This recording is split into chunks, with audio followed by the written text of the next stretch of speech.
Yo, what's good, everyone? Welcome back to another episode of Winning Picks Weekly. As always, even though I wasn't there last episode, my name is John Mm. Meleka here with my co-host Greg Albert, Chip Murphy. What up, fellas? What's going on, man? Ready for another week of gambling? How you doing, Chip? I'm good, man. Glad you're back on. Yeah, it was a rough week with this Memorial holiday. Had a family wedding. It was best man duties. Things were all over the place. How was it? Everything was good, man. I'm upset that I didn't get in my pick to this podcast, but I definitely want to talk about the NBA picks right away, the NHL stuff. I mean, the Eastern and West has been really good in their own, perspective ways. And then the NBA Finals, dude. I need to hear your perspectives. I know you guys are gonna both call me crazy, so I'm always it's always gonna be fun. And I need some updates on the golf world from Chip and on the baseball world from Greg. So let's just get this started. Let's just get this rolling. We all know why we're here. Talk some gambling. Talk how these playoffs are going. Let's just start with the NBA Finals, man. Let's just start from the top. Man, game one. Okay, let's start with this. Game one, Celtics. I was one of my props I took. I took game one, Celtics and Warriors to win the series because it was there. Like I kind of felt that the Celtics was going to come out hot. I've been saying since January they've been the best team on both sides of the ball. I thought it was all over when the Williams guys, not related, went down and they were still able to pick up. That was really big for me. Tatum became a man in this playoffs and they won despite Marcus Smart, which they really didn't do throughout the regular season. So I thought that was really big for them.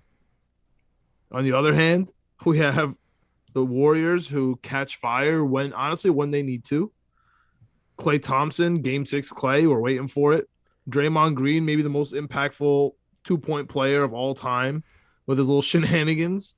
I mean, it's an interesting series. And there's guys that I just don't trust, like Poole and Looney, who they have to go off at home in order to get a home win, which is really just not that impressive. So, what do you guys think of this 1-1? I'll just tell you right off the bat, we're here for picks. My picks for the series right now, if you're listening, you can grab them. I got plus 260 Warriors in 7 and Celtics plus 500 in 7. I got both games in 7. I just hedged that both out. I think it's honestly going to be Celtics in 7. However, who knows with the home court advantage nonsense, game 7 in Golden State, like who knows? Right now, they're both minus money just to outright win the series. So Vegas has them at a coin flip.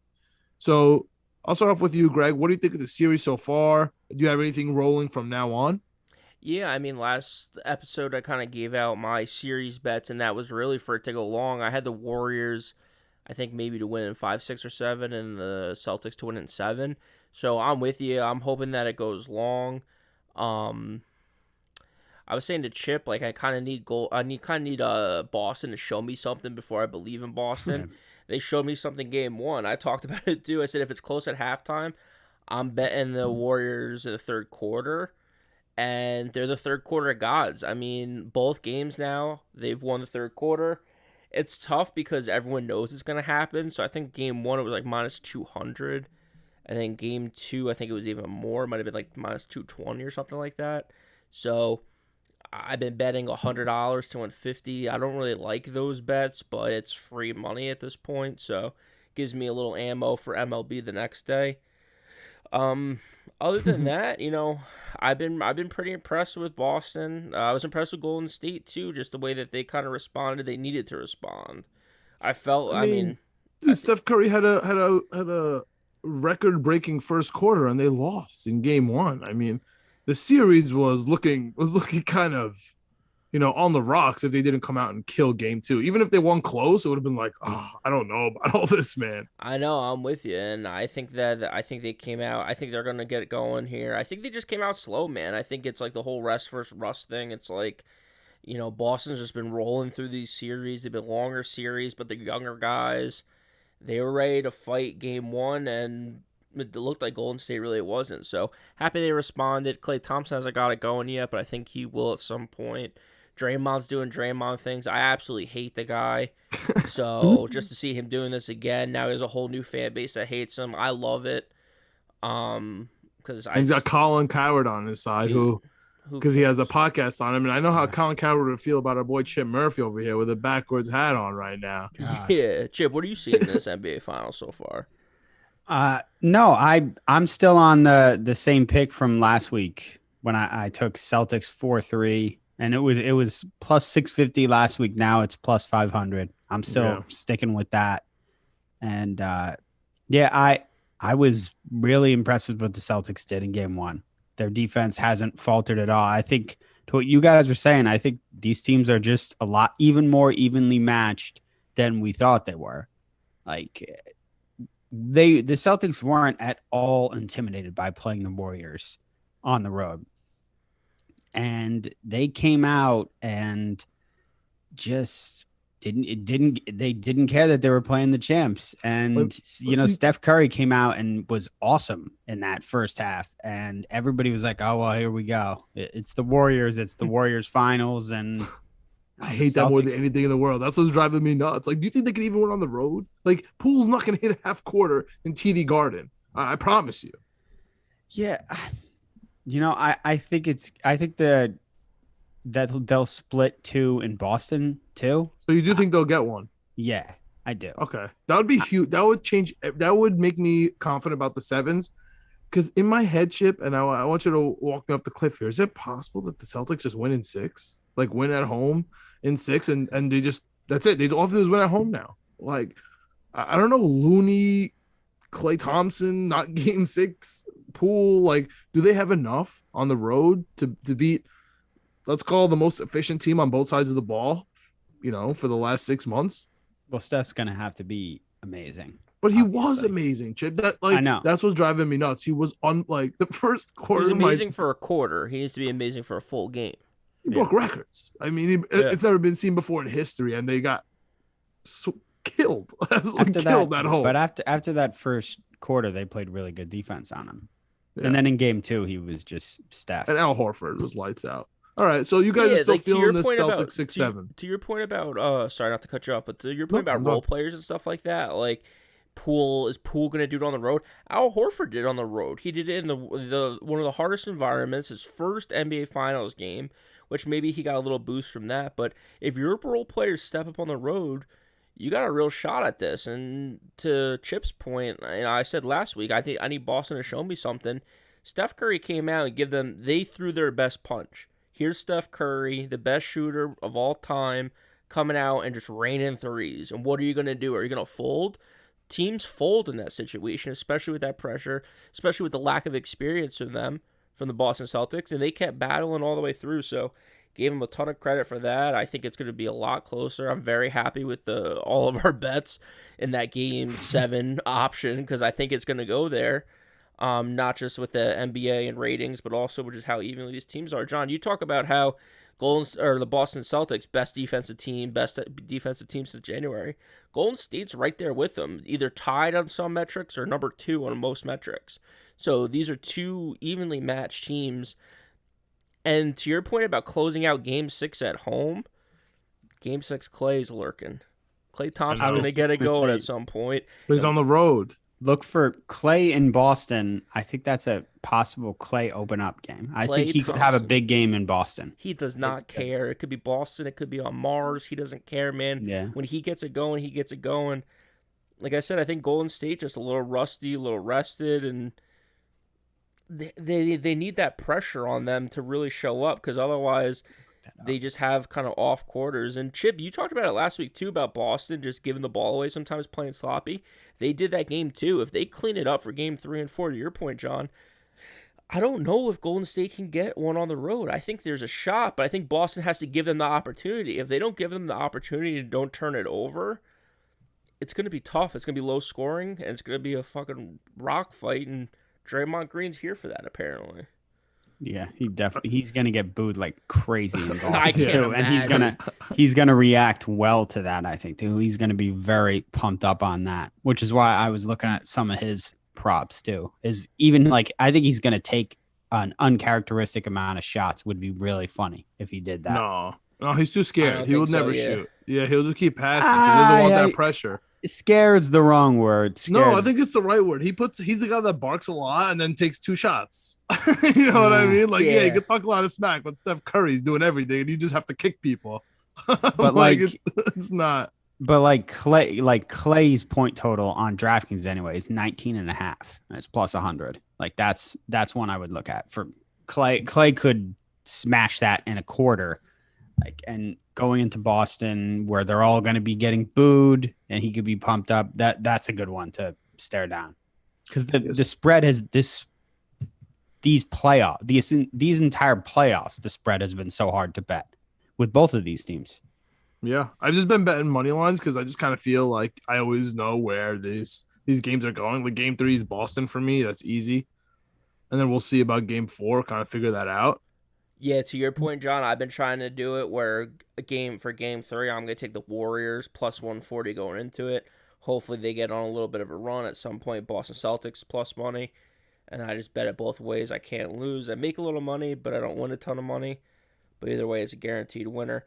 Chip, before we get your pick for game 3, if you got one thing John brought up before we started was Steph Curry props to score in the series. And is it end to win the game, John?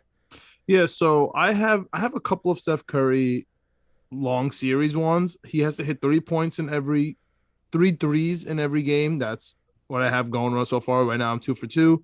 He has to hit 4 threes in every game. I have that going 2 for 2. And he's got to hit 25 points a game in every game.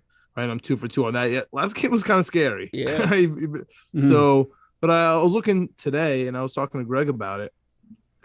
Both Steph Curry and Jason Tatum have scored 50 points in any series game and their team win. So, Steph Curry 50 plus and Golden State win, or Tatum 50 plus and Boston win the series, they're both plus 4,000. Which I thought was pretty interesting because one of those players could easily have a blowout game. The whole playoffs has been blowouts. Even these finals have been blowouts, even though it was just the fourth quarter in one of the games. I don't know. Like, do you have a feeling about any of those? And there's another couple of ones like the 35 points, 40 points, way less. You know what I mean? Like plus 450, plus 600. Is this FanDuel? FanDuel? Yeah. Oh, okay. Do you have any thoughts about that? Or would you stay away? I mean, the plus 4,000 just looked really juicy to me. Yeah, I definitely wouldn't stay away. I would definitely look at the 50-point game you have to think about. But both of these defenses are so good that 50 points is a lot of points to score against. Like you were just saying yourself, John, how good the Celtics defense is. Like I have a hard time. Like if anyone can do it, it's Steph and maybe, but again, Tatum too, dude. I feel like Tatum at home can do it. Like just run the Warriors off the court. That happens to them sometimes. Him and Jaylen Brown were carrying that team last night, where game 1, it was a full team effort. Tatum definitely can. I think for Golden State to win one on the road, Steph's going to have 40 in that game. So I think that one's pretty good. 50's a little tough, though. But what do you guys got going on for game 3? I'm going to bet the Warriors in that one. Plus 3.5 and plus 130. Yeah, well, I'm going to bet the Warriors because they're underdogs. So no, money line. Sorry, money line. Okay, where are you at? Where are you at with this, Greg? Same thing. I'm going Warriors money line. Hopefully they get on a little bit of a run. Maybe it's the third quarter. Maybe it's in the first half, and then Boston gets to plus money, and I'll just hedge it out and call it a day. All right, I'm gonna go with the Celtics money line here. I think this is the easy Celtics win, and then we'll see how Steve Kerr adjusts. Easy win, huh? Yeah, man. I feel like they're just a better team, and it's the first game at home. I mean, game 4 is going to be the series, I think. There, we'll see what happens. But then as soon as that game, it's going to be game 5 is the series. So what I'm saying? We're gonna see what happens. But for now, I think game 3 just feels easy to me, just the way it's been rolling. They'll bring in Scott Foster for game 4. He'll check everything out. But anyway, Celtics are undefeated with Scott Foster, aren't they? Isn't that the whole thing? I mean, I feel like everybody has nice records with this guy, but except for Chris Paul. Except Chris Paul and James Harden. He hates James Harden too, right? He just maybe hates the Rockets. Maybe he hates both. I think he just has a type. Well, let's move on to the NHL, man. And I mean, I hope this doesn't, age that poorly because, Edmonton's up 3-1 now going into the third period. So they better not blow this one. I had Edmonton in 7. I have Edmonton winning the series. I don't feel great, but I just hope it happens. I just hope the series goes long, and it's really for personal reasons because you see my background here.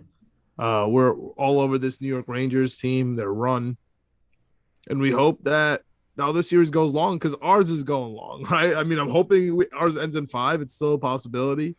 I have Rangers in 5. I have Game 5 tickets. I'm all over Rangers in 5. I just don't feel great about it. We'll see what happens next game.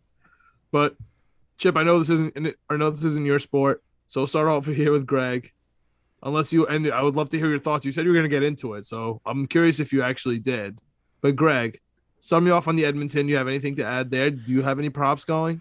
No, I mean, they're winning this game. How about next game? Do you think that they're going to extend the series, or do you think Colorado's going to smash it at home? No, I think there's definitely a chance. I'm interested in what the money line thing is going to be. I mean, the only thing I have is I did a parlay last week, Avalanche when they were up 1-0, and the Rangers to win this round, and it was like plus 200, plus 220, something like that. So I threw 200 on that. John, I talked about it last week too. I hit my parlay from the week before, or the round before. So I have a little NHL money sitting in my account. I'm doing well, boys. I'm pretty hot. I got baseballs hitting. I had who did I have? Mika Subbanachek to score the first goal for the Rangers. So I hit that first prop. goal. That's first goal huge. Prop was like plus 1,400. So I would never play that. So that was good. I mean, Mika's been killing. He's been our best power play goal scorer. Our goalie's been unbelievable, Igor. We killing Tampa is unbelievable. I can't believe they scored on us with 45 seconds left, dude. Oh, it kills me because watching this team is just like I just don't believe like what I'm seeing sometimes. I mean, it's so good. I'm trying to look up. I can't remember who scored our second goal in Game 3, but those were the two guys. Kreider. Who was it? Was it Kreider? Might have been, yeah. So those were the two guys that I put props in. So the fact that they scored 1 and 2 back-to-back same period, I'm like, okay, I might be seeing the board pretty well right now. So I'll definitely have a prop. Probably, again, those same two guys. And we got to take Panarin and Fox. You got maybe for anytime goals they're due, man. Yeah, something like that. Actually, yeah. Now you're saying that, I might do anytime goal instead of first goal because it's so tough to do. I mean, they're long shots, dude. I love the NHL playoffs though. I mean, it's just like I wish the NBA was like that. Like when I'm watching the NBA games, I'm like, okay, like yeah, Steph Curry's had an amazing quarter, but we know there's gonna be runs from the other team, and it's close at halftime, but the Warriors go up big in the third quarter. NHL, it's like the score can be 1-0. Like everything matters. Every pass, every deflection, every power play matters because scoring is so hard at this stage in the playoffs. So, and it's just so electric. It's so much fun to watch. As far as parlays and stuff like that go for this round or any series bets, like I said, just have the one parlay. I put another $100 on the Rangers to win it all, plus I think it was like 385 maybe, or plus 400. How about a plus 2,000, dude? Damn, I cannot believe it's so low now. I mean, I guess, but damn, that feels good inside. Yeah. I mean, they going into it, they're not supposed to be here, so I'm so happy they are. They're playing really well. I mean, our goalie's just lights out, so. It's been great. It's been great to watch. I don't have anything for the Oilers and Avalanche though. Yeah, I took Oilers 7 when they were down because it was just too juicy. Yeah. Then I got a Nadal to win French, which he did. Yep. Oilers, Rangers to win, Celtics, and then my my MLB divisions that I literally tag onto everything, which is Yankees, Mets, Brewers, Dodgers. Just keep adding that on. The numbers keep going down. And it makes me happier every single time. Every time I look at that, and it's now like the minus keeps going up. It makes me so happy. That's all I got on NHL 2. Chip, have you been on the hockey, or are you still off? You still trying to watch these NBA playoffs and will a good game over here? I watched a couple Rangers games. I actually did. Let's go. And that was about it. I didn't get into it completely. I haven't watched any other teams at all play, but I did watch a couple different Rangers game, by the way. If you watch the Oilers game and Avalanche, you'd be like, "Yo, this is the same game. Like this has nothing. It's so fast paced. They are finesse over there. They got the best player in all of hockey, and McDavid / McJesus. So they're killing it out there. What team is he on? Edmonton Oilers. He's on the Edmonton Oilers, who are like the Green Bay Packers of hockey. Like it's football's started like it's Edmonton, it's all Edmonton. Uh, Gretzky played there. That's like it's the whole thing. So it's definitely fun. Go check it out. And if you have any reason to check out golf, you're gonna have to definitely listen to our boy Chip Murphy. Chip is hyped about the Canadian Open, which I've heard of for the first time in my life about 11 minutes ago. So, I mean, of course, I'm going to parlay the top 40 with like 5, 6 guys that I know, and one of them is going to lose. So, Chip, guide me here, man. If you say Justin Thomas, I'm gonna have to cut you off. I never bet the favorites, ever bet the favorites. And except for the Memorial that I got burned. I told Greg last week to take John Rahm, and I got burned on that one. And I took cards on the table last week. I think I said my favorite bet was Ricky Fowler to finish in the top 20, and he played awful on Saturday and Sunday. He finished like +9 or something like that. So I got to own that one. Friday though, yeah, he played great on Thursday and Friday, yeah. And I was like, yeah, all right, Ricky, here we go. And then he started playing like himself for the last couple of years instead of the previous 4 years or whatever. But yeah, I don't know. I took I think it was Cantley top 10 on like Saturday, so I did okay with that one. But yeah, Rahm just did not play like I thought he would. DraftKings not letting me parlay the top 40s today, boys. No, DraftKings is awful with the parlays. You have to wait for FanDuel on that. Yeah. I mean, it would be terrible anyway, but even at -800, -650, -500, -400 for Scheffler, McIlroy, Cam Smith, and Matt Fitzpatrick, I still feel like one of those is going to lose. I hate betting golf. I hate betting golf. US Open, you can wait for if you don't want to bet this one, wait for the US Open anyway. I got a good winner for the US Open. I got one I really like for the US Open. I already bet on him because I'm worried about his odds going down. But all right, why don't you gonna tease us with that? Are you gonna tell us real quick? I can tell you right now. Yeah, go ahead, if you want. Give us the US Open. Yeah, you just said him, Matt Fitzpatrick. Let's go. I'm getting the hang of this. They're playing. I forget the name. Let me look up the name of the course. The US Open 2022. Brookline, Massachusetts Country Club. Yeah. They're playing at that course, which he won they played the amateur championship there, US PGA amateur championship there in 2013, and he won it. So I love that whole angle there. And also Scotty Scheffler finished like third in that year. My boy, and they Scotty. haven't played a lot of tournaments there when I was looking that whole angle up, but yeah, I really like that. And I'm sure a bunch of people are going to push the whole Fitzpatrick thing there. So right. Are you feeling him for the Canadian too? I didn't take him on that.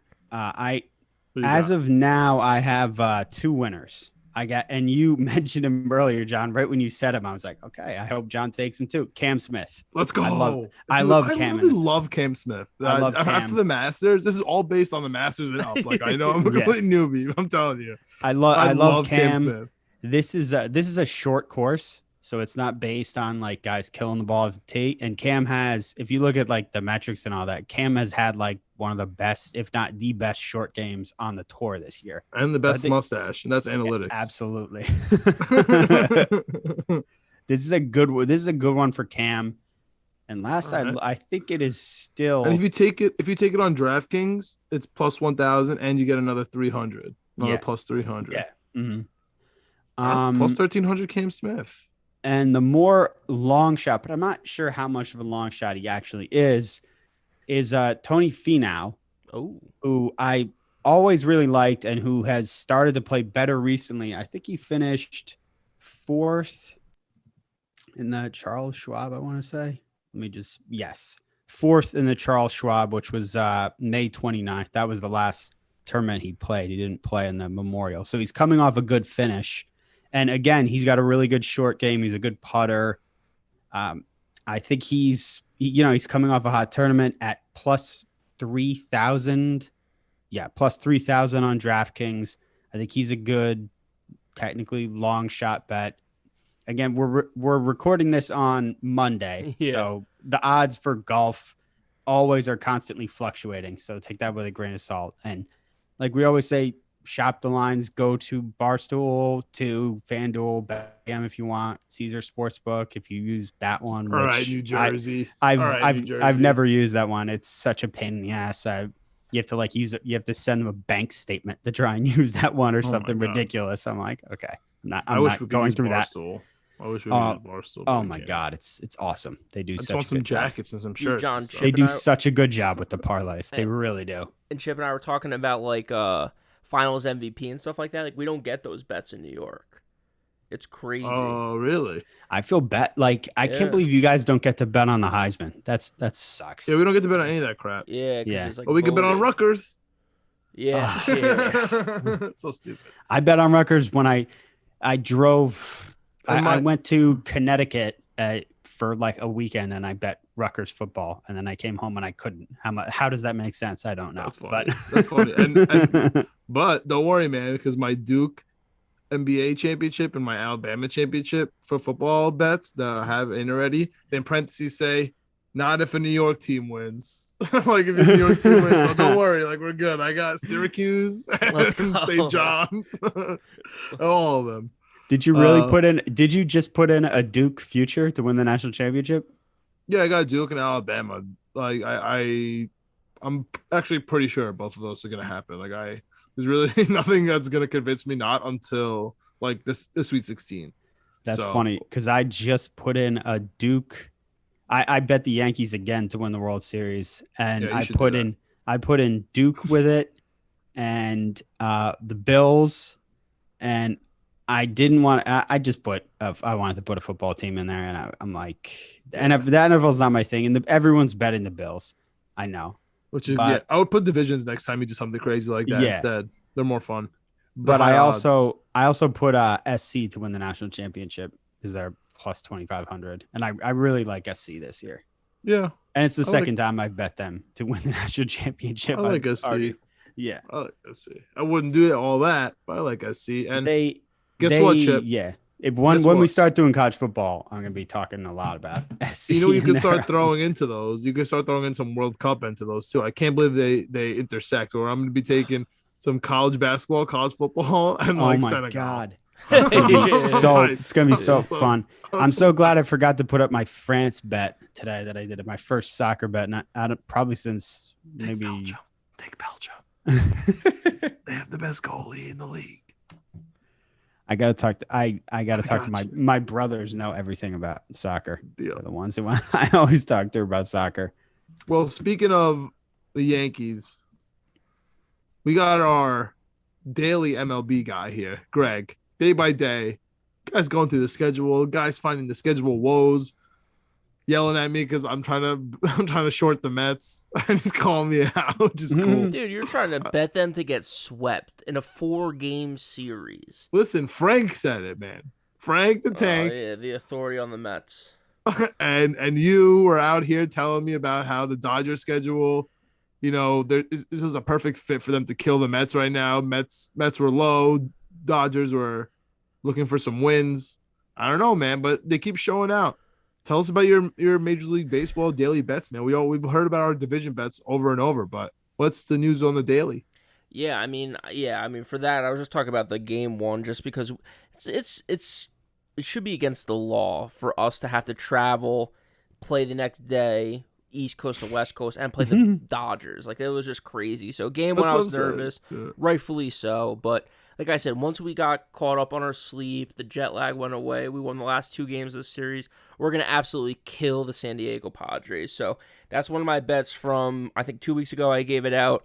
Padres at home stink. Padres on the road are good. Oakland at home stinks. Oakland on the road is good. Chip and I both bet then, I think it was San Diego against St. Louis on the road. And St. Louis killed them even though they're on the road. But then if you stuck with it, San Diego, again, held true. And they were hitting last week. So you have to stick with it. They're both still at 75% covering against the spread, the run line on the road. And then they're in that 25-30% at home. So they're not very good. And it just works out great for me because the Mets are on a West Coast road trip, and I love betting the Mets every night. So I have the Mets -3.5 against the Padres tonight. Famous last 410. words, bro. Famous last words. And I have a big parlay. So I've hit a couple of those. I talked about it too with the daily betting. If you're going to bet a team, especially if they're -1.5, throw a couple people to get a hit in there or a run or RBI. So I've been doing that as well. I hit a couple of those. So I've been doing pretty good with the baseball stuff. Teams maybe that I haven't talked about before that are playing pretty well. I think we've talked about it on here. Cincinnati's been pretty good. They've picked it up a little bit. And then I want to say Boston's been hot the last week or two. And again, that's Boston. I was betting them earlier, I guess later last week, because they were playing at Oakland. So Oakland's at home. They're not too good. Boston won 3 straight, 7-2, 8-0, 5-2. Nothing was close. So just sticking with that. Oakland and San Diego. The Mets and the Yankees. I mean, both teams have been great. The Yankees have been awesome. Dude, like almost perfect games, like 2-3 games in a row. Like especially Tyler and Cole, like the number 5 and the number 1. What more can you ask for right now? That was supposed to be the worst part of our whole team. The starting pitching has been coming up, man. Jordan Montgomery's our worst pitcher now. I'll take that. Yeah, that's crazy. Because I going into the season, I was thinking like, what? He's so probably number 2. Second. Yeah, he's the second best guy. And Cole's kind of iffy sometimes. And no, your starting pitching has come around in a big way. Mets are up 3-0 right now. Going to kill Brandon Snell tonight. So absolutely love it. Let's go. I hate Brandon Snell. Dude, he walked 3 guys in the first. I mean, I'm down. I'm just worried about the Yankees. Clay Holmes. Closing for Chapman. I mean, he's solid, but I'm still worried about it because especially because Chapman's going to come back and he's going to, Yeah, I was going to say I'm worried about him coming back and pitching again. But Holmes, I mean, he didn't do it so great last game. I know I'm being a little harsh on him, but I'm not like 100% sold is all I'm saying. Then we got this Andujar issue going on. He wants to be traded because he got sent back. I wonder what's going to happen here. Do you guys, any last thoughts here? Baseball? No, I don't know what's gonna happen. I'm curious if Judge is gonna go win this MVP and get paid, and I'm curious if Gardy's gonna make it to this Yankee team, man. I keep thinking about it. I keep thinking about Gardy coming back here, and it's making a reality. I mean, Gallo. I feel like I was just gonna say with that. If Gallo keeps hitting like this, yeah, we'll see, man. But yeah, that's my thoughts. You know what it is, guys. You got anything to add, Greg? I was just going to say one more, Greg. Go ahead. Hell yeah, go. I was going to say 2 things. I was going to say, one, just sticking with baseball. Do you guys have any concerns at all about, like, if you're not hitting in home runs, winning games? Just because I feel like when I look at the Yankees, it's like some games you guys hit, like, 4 home runs, which is awesome. But are you nervous at all? Like, what happens if you guys just don't hit a home run in a game? Greg, this is the first time. That's what happens in the playoffs sometimes with us. No, but this is the first time I can literally remember that we're playing small ball offense. It's amazing. Like you're looking at the scoreboard and you're seeing it. This is the first time ever we're hitting sack flies. We're running the bases. Yeah, that's true. We're getting hits. It's the first time ever. Like I must have in my group chats wrote small ball 1,000 times this year, and I haven't done that in so long. And that's why Hicks has been hurting us because like he's ruining that small ball effect. It's not that he's not hitting home runs. It's that his on base percentage is horrific. You know what I mean? Because he was that guy that was getting him and Gardy used to see a bunch of pitches, get a bunch of pitches, and like really hold down the innings. You know what I mean? We really haven't had that much, obviously from Gardy, obviously from Hicks. The home runs change everything, but dude, think about it. Stanton's been gone. So Gallo stinks, right? He hit the home run. I mean, it's really just been small ball. I mean, Aaron Judge is just, he's been deodorant sometimes. I agree with you. Mm-hmm. But dude, Gleyber Torres, I mean, if Gleyber Torres hitting home runs is the bad thing, please, dude, he's been horrible for 2 years. You know what I mean? I think we just take his name for granted. I'm really hyped about this Yankees team, dude. A Yankees-Mets World Series, I can't even fathom, dude. I can't even fathom. This feels that way. Yeah. It's a long season, boys. There's a lot of baseball Very left. long. I was going to ask just before we get out of here, Chip, you got anything going on? I know Chip Murphy 7 obviously on Twitter, but We talked last week a little bit about the Knicks draft. I think we got to start thinking seriously maybe 2 weeks from now about doing an episode on some odds. Chip was throwing out odds last week on here. Oh yeah, I totally forgot about that because I was looking at golf stuff all day. Yeah. I know I'm working do you have on any new episodes that came out? Oh, we don't have any new episodes coming out now because we're working on other stuff, but we're trying to get new people to come onto the podcast. Jeff's talking to people to come on, but we don't have any new episodes out. We just released I was talking last week about the Stacey Patton episode. That's the most recent one that's come out. But we're gonna release more before the draft comes out. But we still have all our previous episodes are up, but now we're me and Jeff are both doing some writing. Jeff's doing draft writing for KnicksFanTV. So go check that stuff out. Yeah, for sure. Nice. Well, if you're still trying to get some draft stuff, the last Knicks, Jets, etc. episode, the Knicks side, we had Corey Taluba on. Yes. Did some draft stuff. That was great. I was just trying to look up his name. That was an awesome episode you guys did. So definitely check it out. Obviously on the YouTube channel you're watching right now, but if you want to take us on the go, Apple, Spotify, anywhere podcasts are available. Just like, subscribe. Let us know what you got. If you're following Chip Murphy 7, if you're following Winning P Weekly on Twitter, you're getting the odds, the daily odds. Greg is kind of secretive about his daily odds, just in the group chats, not really putting it out in the media world. Maybe he'll start putting it out in the YouTube comments if you ask him for it. So let's just see what it is, man. I'm really excited about the NBA Finals, Game 6 and 7. Up until then, it's just fun, like to see if my props hit. To be honest with you, NHL Eastern Conference, huge. Hope Everton makes it all the way to the end here. And, dude, I'm gonna freaking watch the Canadian Open for the first time ever because I got Cam Smith at plus 1,300. That reminds me, I got to give one more. I totally forgot. I got to give a top 40. Okay. Yeah, Luke Donald. Plus 225 on DraftKings for the top 40. This course they're playing at St. George's Golf and Country Club. They haven't played there since 2010. The Canadian Open's been canceled the last 2 years. I think I read they were supposed to play it there last. That's why I missed it, bro. Of course. Yeah, exactly. Of course. Yeah. Rory's actually the defending champion in case people want to use that to bet on. But if you want to be someone who bets on Rory, that's you're not a friend of Chips. Not that I would ever do something that crazy. But that's the one guy, by the way. If I text Chip on the side, like, yo, what do you think of Rory? He gets so mad at me. He gets so mad. I could tell him, like, Vijay Singh, not to make the cut. He'd be like, oh, you're just an idiot. But if I tell him Rory, he'd be like, no. I fall for it too. And I forget. You're Justin Thomas. So I hate Justin. I can never bet that guy again. He drove me nuts the last couple times. Crazy. But Luke Donald top 40. The last time they played there, again, a million years ago, obviously. But this is just total my dumb gambling brain. I was tweeting about my dumb gambling brain earlier, and in 2010 Greg, it's catching on. When they played the Canadian Open in 2010, Luke Donald finished third in 2010 when most of these guys were not even on the tour. I don't think any of these other guys playing were even on the tour back then.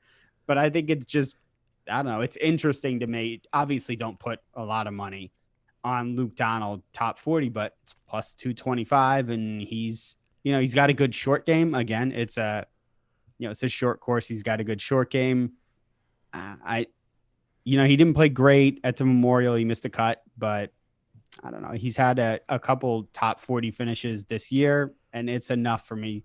Plus 225, it's enough for me to throw some money down on him. Yeah, I mean, plus 40, top 40, you're not asking a lot, and to get odds at plus 225, I mean, some of them are like minus 400. So that's that's worth a little sprinkle. I'm with you on that. Mm-hmm.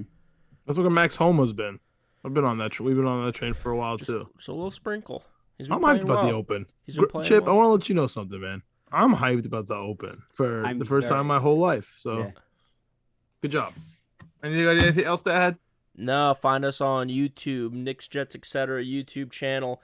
Take us on the go, Apple, Spotify, Winning Picks Weekly Podcast. We're out there. We're available. Let us know in the comments what you are taking. I want to tell you. I want to talk about it. We do this so we could talk about it. We're happy that you guys are enjoying it. Let's get some winners. Fellas. And definitely go check out the Raisin Man's website, the new Raisi K website out here. Now he's doing a little tour. You can catch him on Twitch now, DJing all over the place. Shout out the producer, man. Shout out Raisi. He's doing his thing. All right, boys. We out.